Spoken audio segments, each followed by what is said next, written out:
After facing a massive backlash from our Tamil brothers and sisters and from all brothers and sisters from our country, India, Bharat, Tamil Nadu Chief Minister Sri M.K. Stalin has conveniently given out a statement saying that nobody in DMK should talk about Sanatana Dharma any further, as BJP is trying to twist their comments for political gains.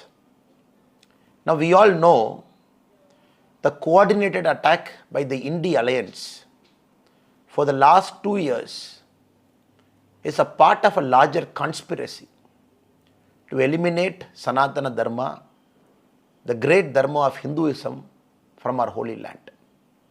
Essentially the group, the bloc called Indie Alliance, we all know have joined together only for their selfish gains and for their petty political reasons. That is why today they were forced to cancel their joint rally in Madhya Pradesh because people of country had read through their design. And for some of our friends who are still wondering whether their attack on Sanatana Dharma is a part of a larger conspiracy and design, I would like to place certain things in front of you. In April 2021, senior Congress leader from Tamil Nadu, P. Chidambaram, called Sanatana Dharma toxic. Later in July 2022, the whole country went in outrage after the Trinamool Congress MP, Mahua Moitra, called Ma Kali as a meat-eating and alcohol-drinking goddess. Then later when Mr. Rahul Gandhi started his Bharat Jodo Yatra from Tamil Nadu, from Kanyakumari, he had a lot of people who gave him company, undesirable characters. One such character was Pastor George Ponnaya. In the video, it was seen him explaining to Mr. Rahul Gandhi that Jesus Christ is a true God, unlike the goddess Shakti. So all these things, they kept experimenting for some time because they're very clear with their political design that they're desperate to win elections 2024 because all of them were united on a single common thread, their hatred for our beloved Prime Minister, Honorable Narendra Modi ji. Later, when Mr. Rahul Gandhi ji ended his Bharat Jodo Yatra in Haryana in 2023, in his last speech he said, Pandavas had the support of all religions, as if there were many religions in India at that point of time and everybody supported Pandavas, just like their ill-informed political speech now. Then if you look at their alliance partners across our country, a senior Samajwadi Party leader, Swami Prasad Maurya, he called after the Sanatana Dharma controversy arose, he called Hinduism as a hoax. He said Hindu as a religion is founded only to trap our Dalit brothers and tribal brothers and sisters. Then they still did not stop. The Bihar Education Minister and a senior RJD leader, Chandrasekhar ji, went one step further by calling the Ramcharitra Manas in a very bad language and in a very distasteful comment. Continuously, each leader, starting from Karnataka, within Tamil Nadu, wherever the Indie Alliance is there, either as a ruling party or as an opposition, they were competing among each other to insult the great Hindu religion, trying to see who can come number one. Now, all of us tend to believe, looking at what has happened, suddenly the DMK raking up abolition of Sanatana Dharma in Tamil Nadu, trying to experiment whether it will work. Within 6 days, the Chief Minister of Tamil Nadu trying to pull back by calling for a truce and asking the DMK cadres not to talk about Sanatana Dharma. All of us wonder whether the conspiracy was hatched in the last Indie Alliance meeting in Mumbai, where all the leaders have taken a very coordinated stand. They felt this is the way forward to win elections. Now we all have to understand, our country, Bharat, is going through a greatest transition that we are seeing in the last many years. This transition is going to propel our country to great height, not only economically, not only spiritually, not only culturally, but reviving our great glory of Sanatana Dharma back. Sanatana Dharma, by its very nature, we all know, is all encompassing. It takes everybody together. It doesn't discriminate between persons. But all the leaders from the Indie Alliance are hell-bent on discrimination, hell-bent on sowing the seeds of hatred, hell-bent on making sure they can create enough fault lines in our country in which healing doesn't take place in the next many decades, in which all of these fault lines can be cultivated for political gains. It's time all of us see through their evil design and reject the India alliance as a bloc. And for many leaders in the India alliance, I don't know, they take inspiration from Tamil Nadu, the leaders from DMK and some other leaders within our state for attacking Sanatana Dharma. So the voice from Tamil Nadu is the loudest among all the leaders across India within the India alliance. Now we keep consistently talking about how the Dravidian model of governance and basically the DMK as a party has only portrayed caste division, has only sowed caste hatred in Tamil Nadu. Now in the last survey done by the Tamil Nadu Untouchability Eradication Forum, where they interviewed 386 panchayat leaders from the Dalit community, 22 leaders out of the sampled 386, they said that they are not allowed to host flag within their panchayat limit areas, be it an Independence Day or any other important function. And this is the state. And they have detailed 17 forms of discrimination where each of these panchayat leaders they face, right up to not allowing to have a name board there. When they conduct a Gram Sabha meeting, the non-Dalits not participating. So and so and so, 17 more reasons were listed. That is why this year the Tamil Nadu government was forced to send a chief secretary to a village to host a flag where a panchayat leader from the SC community wasn't allowed to host a flag. That is the sad state of affairs. In the last report tabled in the parliament by the Ministry of Home Affairs in 2022, talking about the caste-prone areas, districts in Tamil Nadu. Tamil Nadu out of 38, 37 districts are labelled as caste-prone.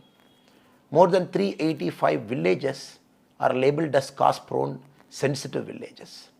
That is why we see every single day in Tamil Nadu, in one part or the other, we see a caste-based grueling murder. In a place in Pudukkottai, almost 9 months back, a human feces was mixed with the drinking water in the water tank. The Tamil Nadu government is yet to arrest the accused, and they talk about social justice and other things. In Tamil Nadu, we all know, especially after the DMK has come to power, or the DMK has been founded as a party right from 1949, they were experimenting this, and sometimes they have succeeded also. They were able to create enough fault lines in our society, and they were able to reap those fault lines for political gains. Now DMK is hell-bent through the India alliance to export this model of hatred across India. That is why after Mumbai, we are seeing a coordinated attack where one party leader in the India alliance is competing with the other in talking very stupid things about, without even understanding about, or without even acknowledging what Sanatana Dharma has done for the progress of our civilization. Now, the event getting cancelled in Madhya Pradesh clearly shows that the people of Bharat are united. They have seen through the evil design, they are questioning, and that is why recently, when the India alliance, the forum that is supposed to take part in the media debates, when they blacklisted more than 15 journalists, and very clearly we could see their evil design. They don't want to face uncomfortable question in the media, when especially the media anchors question Sanatana Dharma. If the India alliance is trying to label one anchor, trying to pigeonhole that anchor into a box called Sanatana Dharma, they are sadly mistaken. Those anchors have raised the voice of common man for a pretty long time, and they are not ready to face the uncomfortable questions raised by those anchors, and simply they have labeled all those anchors as promoting Sanatana Dharma, whereby they will not take part in their debate. So consistently, very clearly, event after event, we see their evil design. They are trying to build a larger narrative that Sanatana Dharma is harmful to our country. So this is the time we should remain very guarded, keep these evil forces at bay, not even give an inch for these evil forces to come back and de-seat our country and take our country backwards, which our Honorable Prime Minister Narendra Modi ji is trying his best with all his might and power to take India back to its glory. Now I want to ask a simple question to my friends from India Alliance, especially to my DMK friends who talk about the illness of Sanatana Dharma and the Dravidian movement and other things. They have tried to abolish Sanatana Dharma, this and that. We all know Raja Ram Mohan Rai ji. In 1829, petitions after petitions he brought in, whereby he was very vociferous against the practice of sati, and the sati got abolished. Conveniently, the later Lutyens, Delhi historians and the Tamil Nadu, the Dravidian historians, they have forgotten Raja Ram Mohan Ji's contribution, and they talk only about a British viceroy who was there, who abolished sati. Likewise, if we talk about the Child Marriage Act, who played a major role to increase the age of a woman to get married? We all know it is P.M. Malabari ji from Gujarat. 1880, he played a major role. 1891, when the first draft law came, it had his stamp of signature to increase the age of women getting married. When widows were ill-treated, unfairly, not allowed to get married, who gave a voice to them? It is Pandit Ishwar Chandra Vidyasagar ji in 1856. He was very instrumental in getting that act for the Widow Remarriage Act, who is now trying to make sure the marriageable age of women can go up to 21. It is our BJP government and our Honorable Prime Minister Narendra Modi ji. Are these people not Sanatanis? Are these people don't practice Sanatana Dharma? Even in Tamil Nadu, where the very first temple entry movement, for many people, for those people for whom temple entry was denied, who led that movement? It is Vaidyanatha Iyer ji, it is Rajaji Avargal, it is Pasumban Muthuramalingam Devar Avargal. They were the people who led the temple entry movement in the Madurai Meenakshi Amman Kovil. Conveniently, after 1967, when DMK came to power, all the history books were rewritten and all their names were not there. It was shown as if only certain people belonging to the Dravidian movement were instrumental in taking people into the temples. Hitherto, they were not allowed to enter till then. Now, this is a large part of evil design. History books were rewritten for a long time, and even in Tamil Nadu for a pretty long time, the historians with the Dravidian character have completely messed up. They have completely rewritten what has happened, especially between 1900 and 1940. Now, this is something that BJP government, Honorable Prime Minister Narendra Modi ji is trying to undo all the damages the Lutyens historians have done for India. It will take some time. The work is on. We are also waiting and watching that the old history, the original history will be rewritten back, and at least our children will be able to read that.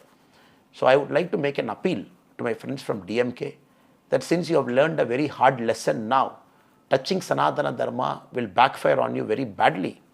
I request you, advise your India Alliance partners also, that if you have this evil design to take Sanatana Dharma as a pole plank, you will see the greatest defeat that any alliance or any single party has faced in democracy, that your alliance, India Alliance, will 100% face in 2024.